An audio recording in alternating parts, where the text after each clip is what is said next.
toujours vivre le monde. Bien, tu fais, Billy le Kamalobana Ebele.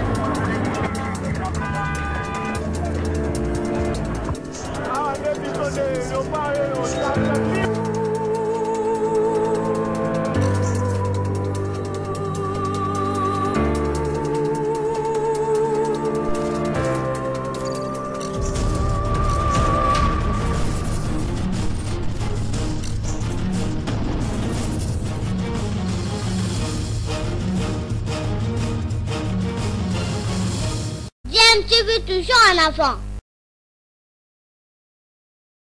DMTV, bonjour ou bonsoir, tout plaisir est pour nous de vous retrouver, de savoir vous êtes nombreux en train de suivre votre chaîne YouTube DMTV.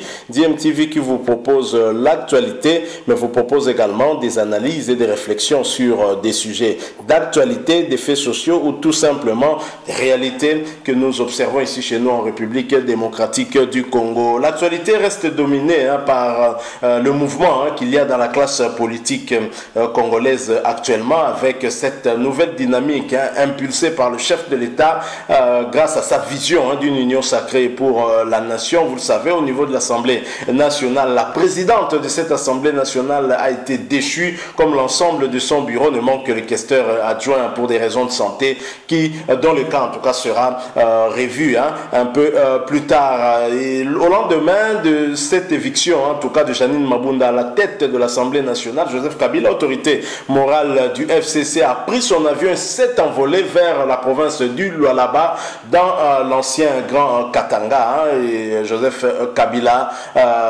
qui est allé peut-être pour se ressourcer, a été en tout cas accueilli triomphalement d'après ses proches et d'après ses partisans, mais d'après d'autres personnes, on a eu à corrompre des jeunes pour aller l'accueillir, moyennant une somme de 15 000 francs congolais promis, mais dont on aurait déboursé que 1500 francs congolais, ce qui aurait créé en tout cas des débats et des discussions des jeunes en colère qui réclamaient 13 500 francs congolais manquants. Mais qu'à cela ne tienne, Joseph Kabila a été accueilli et bien accueilli, comme nous l'ont démontré en tout cas plusieurs images diffusées à cet effet. Et en marge de l'arrivée de Joseph Kabila à Kolwezi, comme d'habitude, des extrémistes ne manquent pas, mais quand un extrémiste vient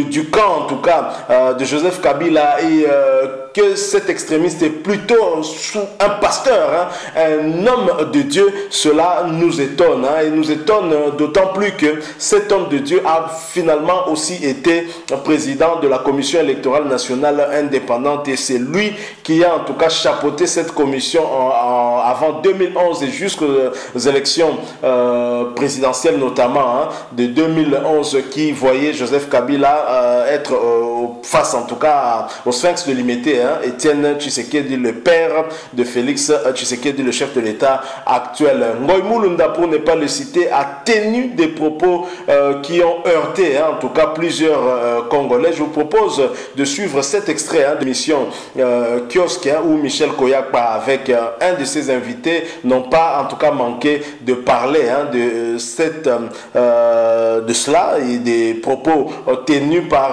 Ngoï Mulunda. Nous allons revenir après cet extrait pour essayer de donner également notre point de vue par rapport à cela. Je rappelle que vous suivez votre chaîne YouTube DMTV. Si vous n'êtes pas encore abonné, s'il vous plaît, n'hésitez pas à vous abonner. Cliquez sur ce bouton en rouge, il est écrit s'abonner. Vous deviendrez abonné. N'oubliez pas aussi de cliquer sur cette petite cloche de notification pour ne rien manquer des prochaines vidéos que nous mettons en ligne pour vous. Alors suivons cet extrait, nous nous retrouvons bien sûr tout de suite après. Terminé avec Kabila qui est à Kolwezi, s'est rendu dans le province de Lualaba chez Richard Mouyège. On a quand même un bel accueil avec les Bakatakatans qui étaient aussi de la partie, mais aussi cette sortie un peu très particulière de Pasteur Ngoï Mulunda. Tout à l'heure je lisais un peu son tweet, il dit maintenant le choix est clair entre les Wewa érigés en 5e institution non reconnue par la Constitution de la RDC et le Katanga, pourvoyeur historique de 110% de l'économie de la RDC. Je crois que j'ai quand même vu le commentaire, on estime que ce sont des propos un peu séparatistes. On a vu, vous savez, on parle de la corruption, mais moi j'ai des images claires quand Kabila arrive à Kolwezi. Les coulisses là, où non, yo pesinga 1500, yo pesinga 2000. Donc nous devons tous ensemble mettre fin à ce genre de système. On a tellement appauvri les Congolais sont prêts à accepter n'importe quoi. On dit maintenant que c'est la motivation. Il faut travailler pour le bien-être des gens. C'est la motivation. Oui, pour mettre les gens à l'abri de la corruption. Quand on doit donner des 2000, 3000, on a vu les FCC quand il a fait un de ses meetings, je ne sais pas, au stade des Martyrs, où c'était 10 000 avant d'entrer, on pose la question, ce sont des coca. Donc toutes ces pratiques, on doit y mettre fin. Les gens doivent adhérer aux partis politiques par rapport aux idées, non pas pour résoudre les problèmes des ventes. Mais c'est qui est grave. Nous condamnons ce genre de choses, alors que publiquement, un député avoue qu'il a été corrompu. C'est C'est la justice de faire ce travail. C'est pas demander à Kabila, c'est pas demander à Félix de le faire. C'est la justice de faire ce travail. Oui, la justice, oui, c'est ça aussi. Interpelle. La Mais justice il faut doit faire. savoir qu'il faut non seulement vous interpeller les corrompus, mais aussi les corrupteurs. Oui, il faut que la justice ça, fasse son travail. Parce que vous C'est voyez, j'ai vu Mbosso interdire des gens à monter avec leur téléphone. Ce sont des pratiques que nous avons vécues au Parlement, où quand on devait voter, vous devez photographier, aller montrer pour avoir l'argent à l'hôtel Béatrice. Donc nous pensons que c'est un système qui a été érigé dans notre pays qu'on doit y mettre fin. On a parlé de tout, sauf de la responsabilité de Kabila lui-même dans les débats, qu'on a parlé de la racaille. Non, je crois que Kabila est pour beaucoup dans la situation actuelle du FCC. Vous savez, il y a quelqu'un du PPRD qui m'a confié, si vous rencontrez Félix, il a un côté séducteur. Kabila, il a voulu se faire mystique. Vous pouvez demander à Lokondo, qui dit que j'ai été conseiller à Kabila, je ne les voyais jamais. Beaucoup de gens du FCC, entre autres, ils se plaignent. Vous ne voyez pas Kabila, il vous a placé une ennemie pour tout venir vous dire. Kabila s'est mystifié là. Il y a des gens qui se disent même, ceux qui les défendent ici aujourd'hui, c'est difficile pour voir Kabila, alors que Félix Tshisekedi est accessible. Mais comment on peut voir Kabila? Lui, il a les lions. Non, mais quand vous avez les gens de votre famille politique, il faut des minimums. Qui s'entourent avec les lions. Comment on peut les Il voir? faut voir les gens pour comprendre leurs problèmes. Quand il dit que Kabila n'a jamais parlé, Kabila a parlé. Vous savez notamment, tout ce qu'on voulait dire de Kabila, non, ce n'est pas Kabila, c'est la racaille, ce sont les dinosaures. Mais vous avez vu vous-même ce que Jeune Afrique a fait, où Kabila pratiquement lui-même a parlé. Donc ça veut dire que Kabila n'a jamais considéré Félix Tshisekedi comme un président élu. Il a dit même aux gens dans cette sonore-là, si vous ne savez pas les Saint Thomas, je vais vous montrer un deal. Kabila dans sa tête, c'est moi qui ai mis Félix. C'est lui la source du pouvoir au Congo. C'est ce qu'il est en train de payer. Donc il est responsable d'une situation qu'il lui-même a créée. Revenons aussi sur... Donc Kabila est responsable de la situation. J'ai reproché à Kolosi, c'est vrai, avec, je parle tout à l'heure de cette sortie de... Mais on a parlé également aussi de 15 millions. On parle moins de 680 000 $, si on les calcule pendant une année. Si Kabila met déjà vraiment les Congolais, il ne peut pas avoir toute cette rente-là. Et justement, il y a même... En son temps, il y avait un décret où il y a des rentes pour des ministres. On n'en parle pas. Comment les individus qui représentent moins d'1% des Congolais gagnent autant d'argent qu'il est plus de 70%. Et ça a été toute la Kabylie. Vous n'avez qu'à voir tous les budgets qui ont été adoptés à l'époque de Kabila, où les institutions consommaient soit 70%, et que les restes des populations ne consommaient que 30%. Donc on doit commencer par là aussi. Voilà. Les grands défis, je ne vais pas parler de Moumouna, c'est ce propos. Non, je parle de Moumouna. J'ai vu des cris comme ça, et ça nous devons y mettre garde en tant que journalistes. Quand Kabila est parti à Kolosi, ou Corona ou à Kasaï, nous avons vécu un syndrome dans ces pays dans les années 90 entre Katanga et Kasaï. Il faut que nous mettons en garde des gens comme Ngoï Moulounda, qui veulent aujourd'hui, après avoir connu tous ces déboires, vous voyez la stratégie de la Kabylie maintenant, c'est de se retrancher derrière une petite guerre tribale. Il faut que nous devons dire que le tribalisme, moi-même que je vous parle ici, je suis de mère Mukongo, de père Mutete, là je suis né à Kinshasa, je parle Lingala. 7% des Congolais sur 10 sont sur mon cas. Le tribalisme ne passera pas. Si on a perdu, on ne se retranche pas derrière le tribalisme pour se réplier. Il y a des Kassaïens. J'ai dit à Boémou, Bocham n'est pas un Katangais. Il y a des Kassaïens à côté de Kabila, comme il y a des Katangais à côté de Félix Tshisekedi. On doit arrêter avec ce genre de discours. Le Congo est inné, nous ne l'accepterons pas. Surtout si ça vient des gens qui ont détruit ce pays pendant plus de 18 ans.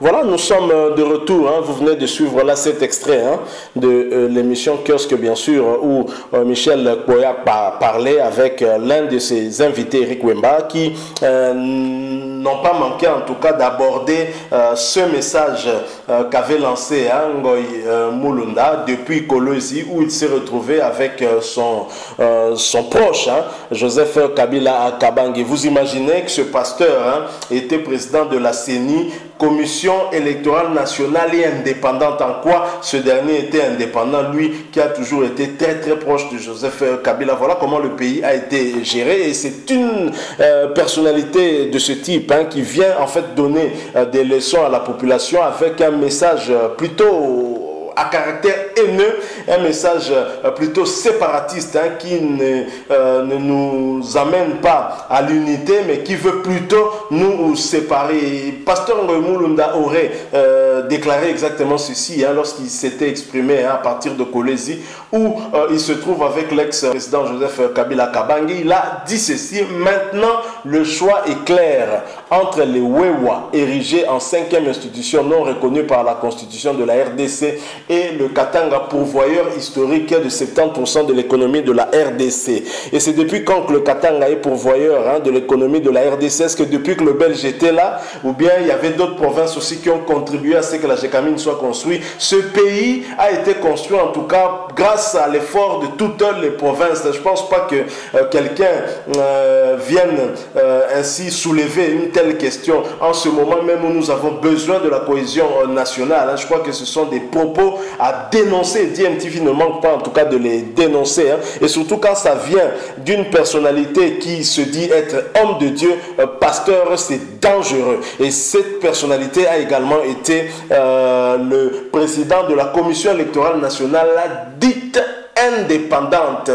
Vous imaginez si cette commission électorale nationale indépendante était réellement indépendante. Et c'est un homme de Dieu qui visiblement dans ses propos ne suit peut-être pas tous les commandements de Dieu, notamment ne pas mentir, dire la vérité, rien que la vérité. Des accointances non cachées avec Joseph Kabila, et cela avant même qu'il ne devienne président de la commission électorale nationale indépendante, et même après il ne s'en cache pas, et c'est triste. Ce sont des personnalités pareilles qui n'auraient pas dû être là où ils étaient et qui ont été choisis pour conduire justement l'organisation des élections dans notre pays. Et le feu Étienne Tshisekedi, d'heureuse mémoire, en a fait les frais, en tout cas lui qui était victime justement de cette personnalité, et c'est triste.